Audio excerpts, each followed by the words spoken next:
Good morning, everyone. Welcome to Blacklogic.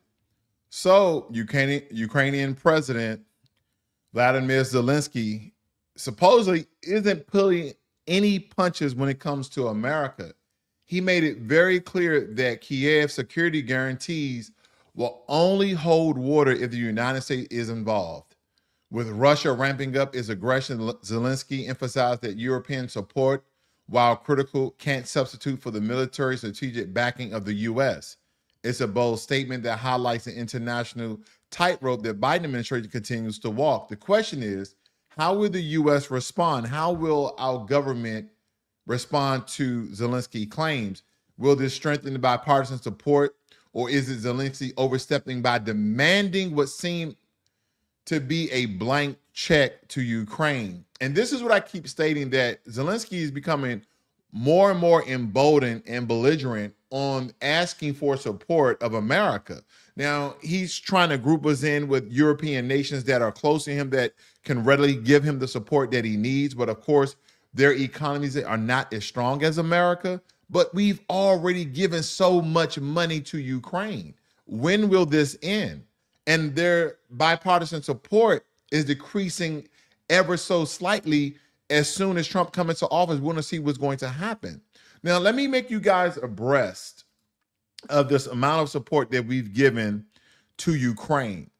Now, since the Russian invasion of Ukraine in February 2022, the United States has committed approximately $56.3 billion in security assistance to Ukraine, though both presidential drawdown authority and the Ukraine Security Assistance Initiative.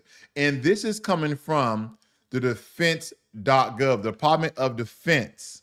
So let me not only double down and triple down on the arbitrary number that I've been giving you, which has been a rough estimate of 200 billion. You see, the Department of Defense is only stating, 56.3 billion. That's how much we've given to Ukraine. No. I went a step further here because first and foremost, I want to show you where this is coming from. This is coming from the GAO.gov, okay, the Government Accountability Office. And what it's stating here is that as of April, Congress has, and this is last year, has appropriated more than 174 billion to assist Ukraine. This includes funding to purchase missiles, ammunitions, and combat vehicles for Ukraine. It also includes economic and humanitarian assistance to help those in Ukraine and neighboring countries affected by the invasion. And this is why I continue to state that we've given almost $200 billion to Ukraine. When I see 174, it's probably closer to 200. I was tracking this when it first started and the amount of money that Joe Biden and the Democrats has been giving Ukraine.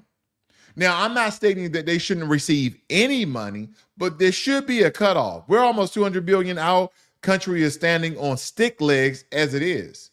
Our inflation is high, but we continue to give foreign aid to countries who can possibly come, not stating that they can, possibly come to a peaceful resolution with their neighbor country of Russia.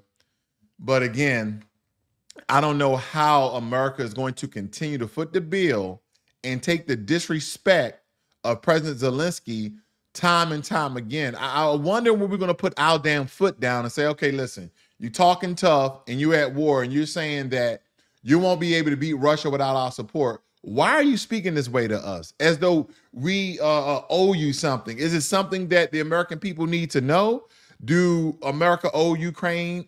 Again, this has nothing to do with the people of Ukraine because we've given billions of dollars of assistance. So I'm not speaking to the actual citizen of Ukraine, but when it comes to the president and the government, there has to be a cutoff date. There has to be a cutoff amount. That's just my personal opinion when it comes to that matter. Now, Elon Musk, again, stirring the global pot. And this is what I was telling you, not just these black corporate companies are involved in politics, but Elon Musk is one of the first businessmen, one of the first, richest men in the world to come out publicly and be consistently political. And he's not just being political when it comes to the United States of America, but he's being political even on the international stage because he's essentially stirring the pot.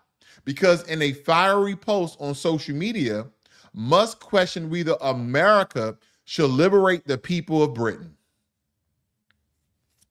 That's what Musk stated. Should we liberate the people of Great Britain? And this was part of a tirade against what he described as government overreach in the UK. While it's easy to brush this off as a classic Musk bravado, his comments have sparked a heated online debate about global freedom and Western government's accountability. Is Musk just being provocative, or is he tapping into deeper frustrations? In my opinion, again, I know there's a lot of people that love Elon Musk. They love what he's doing when it comes to SpaceX and Tesla and Twitter and robots and all sorts of things, the Boring Company, all sorts of things. Here's my thing. He's not a president, but he is going to be a co-head of the government efficiency. And because of his status, because of his fame, because of his fortune, his voice is much louder than anyone else's. But when you start to speak on those particular terms, I think we should just dial back the rhetoric just a little bit, Elon. Just a little bit on that front stage, because we should not be liberating Great Britain, okay? Don't forget Great Britain, by the way of London and, you guys, England all together, England almost took over the entire world. England, now here's some people who came close to taking over the entire world. Not Genghis Khan, but Kublai Khan. Kublai Khan almost took over the entire world. Germany with Hitler, the Nazis essentially. But I think who did it best has been two Western powers. One, the UK, two, America. Why am I stating that? Because the UK has essentially colonized the entire world. That's why majority of the countries in the world speak English. That's why America speak English. Americans essentially, again, those three major groups was those Native Americans, those Mongolian type Native Americans, okay, enslaved Africans, and Europeans that came over here from different countries that essentially formulated America. And that's why America speaks English. Because again, at one point in time, we were just a different colony or colonies of Great Britain, just as well as the Caribbean, just as well as Australia, just as well as Canada. All of these countries are under British rule in some form or fashion. There are still black countries under British rule. One of the territories under the UK. So again, when we look at the globalization and colonization of the UK, should we liberate the people of Great Britain? Hell no. They're almost in control of majority of the world's natural resources, with the exception of Africa, which some of those countries are still in. But nonetheless, China is doing their economic tirade of Africa with all these blood deals that they know that the African nations can't pay back. And they are ensuring that they're doing business with corrupt presidents and kings and queens and tribesmen. They know exactly what they're doing. So again, Elon, great businessman, technologist, all those good things, but some things you just got to let alone. You just got to leave it alone, in my opinion. Leave it alone. Now, President Biden is not mincing words ahead of the anniversary of January 6th Capitol riot, Capitol protests, Capitol insurrection, however you want to label it. You know how I am about that.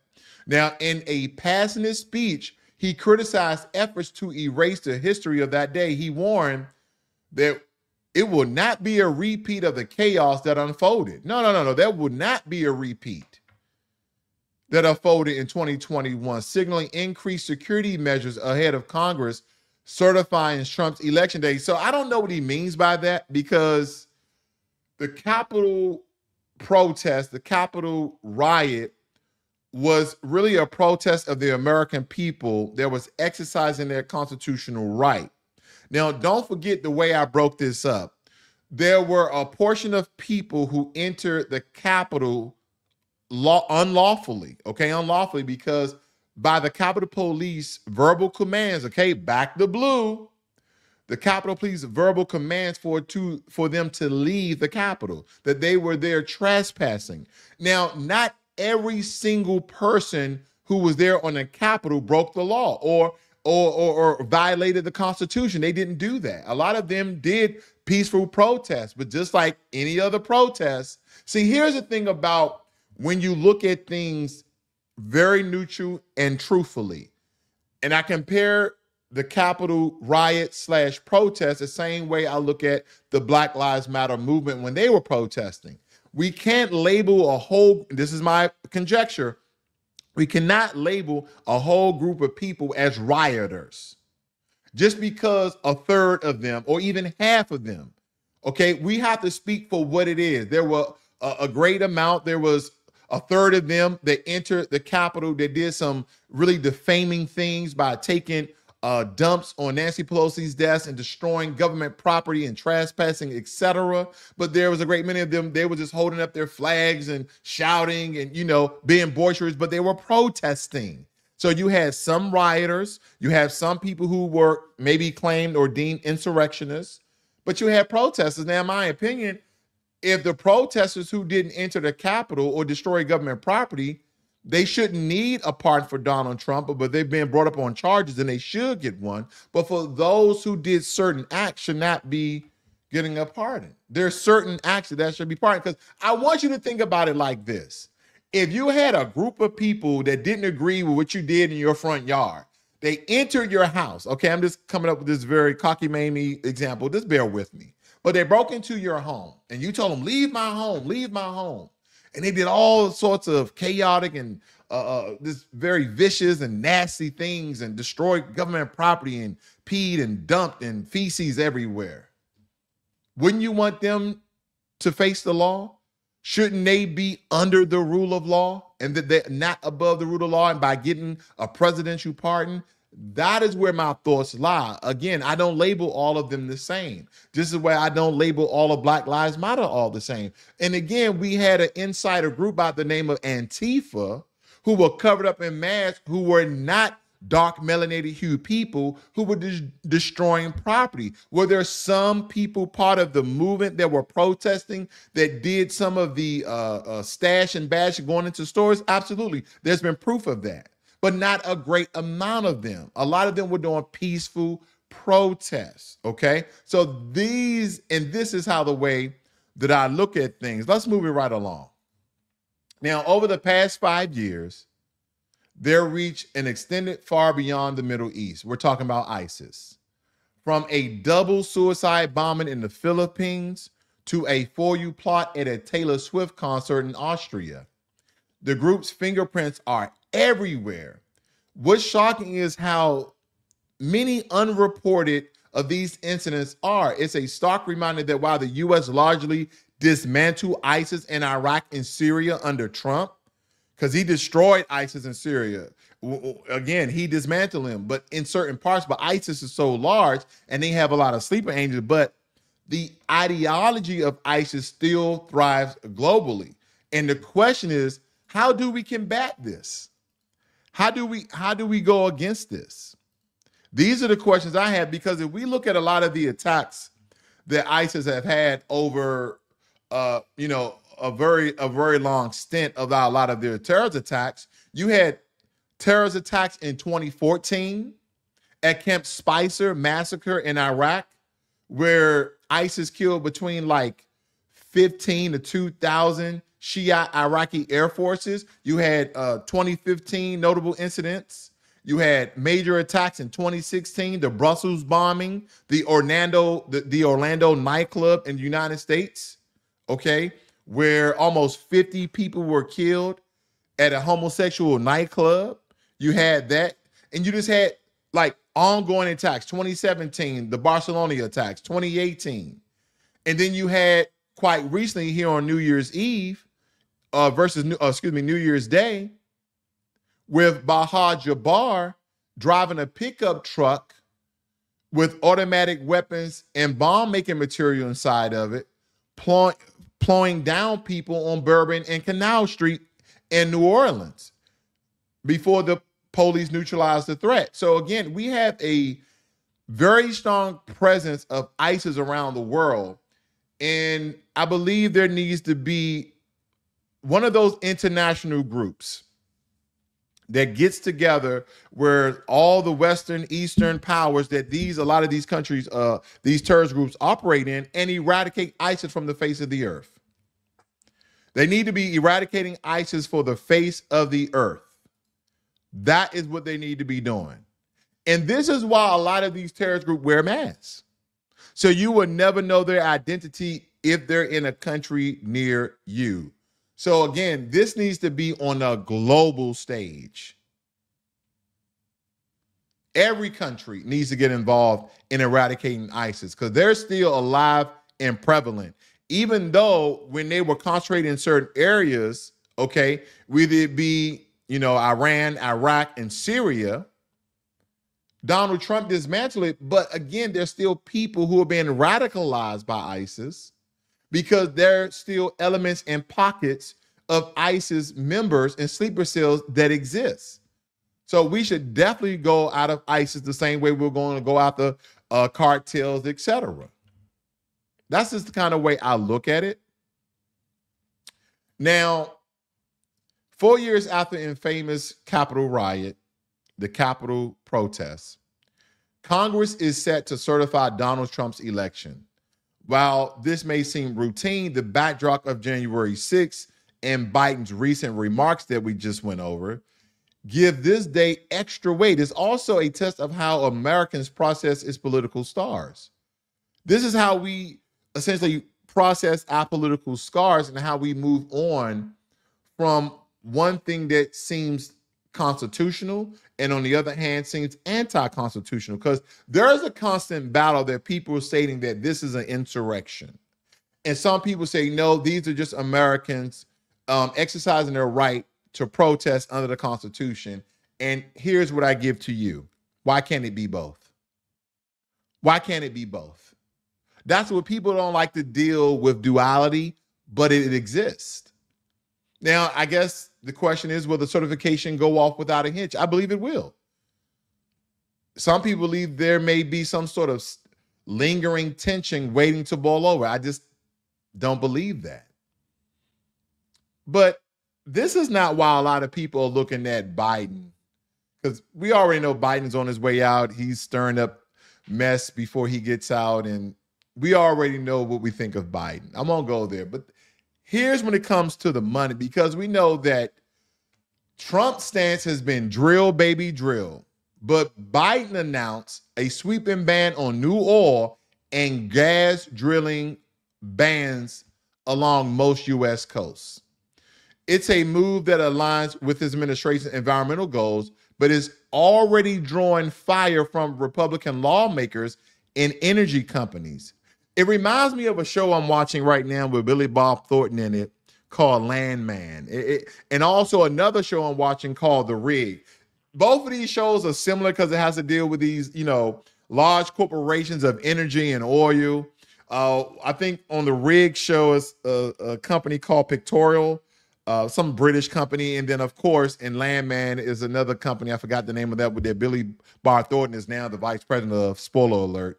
He's now the vice president of, because the CEO, founder, owner, going through his third triple bypass surgery or whatever. And then I'm not going to tell you the rest of the show, but Landman is a really good show. And if you like shows that has to do with business and oil and somewhat of fantasy, but still action, there's still a lot of action, then The Rig is a good show as well. But nonetheless, they argue the ban will hurt jobs and increase dependence on foreign oil. Now, with the 2024 election in the review, Biden seems to be doubling down on his green agenda. But the question I have, will this decision resonate with everyday Americans that's struggling with energy costs? Because energy costs are sky high in America. Now, some people from other countries, may beg to differ.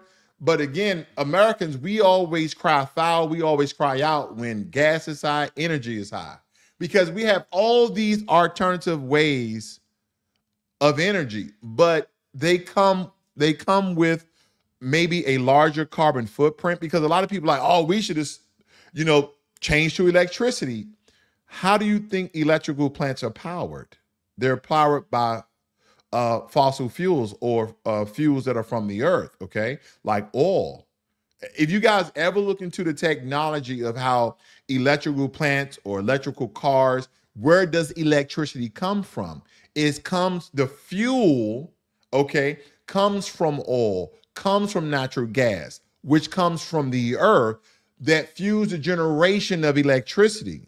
Okay, I did a broadcast on this, I think almost 2 years ago, of how we generate electricity. Some people think that we just have these, and we're talking about Nikola Tesla, these Tesla coils that attract electricity when thunderstorms and lightning occurs, and it attracts it, and then we store it, and then we use it when we need it. That's not how it works. Okay. That's not how it works at all. But nonetheless, these are some of the things that people are really looking at Biden with the side eye. Like, man, you 80 years old, you're a millionaire and you about to retire. Like, you was a vice president, so we know you're well taken care of. You're not thinking about energy costs. Okay. You're gonna be taken care of for the rest of your life in your family as well. So you're not really cared about that. But there's Americans like, as long as we are not polluting the waterways, as long as we're not polluting the soil, if there's a safe way that we can extract natural gas and oil, then so be it. Drill, baby, drill. It's going to create jobs and going to lower energy costs. Okay. And that is what we're looking at. Now, lastly, Ukraine latest move against Russia. And this is what I'm stating. Like, Ukraine is just not on the defense. They're on the offense as well. And I'm not going to get into the strategic plans of what Ukraine should and should not do. But reports suggest Ukrainian forces launched an assault in the Kursk region, possibly to pull Russian troops away from the front lines. Analysts believe that the tactics could give Kyiv strategic edge in the ongoing war.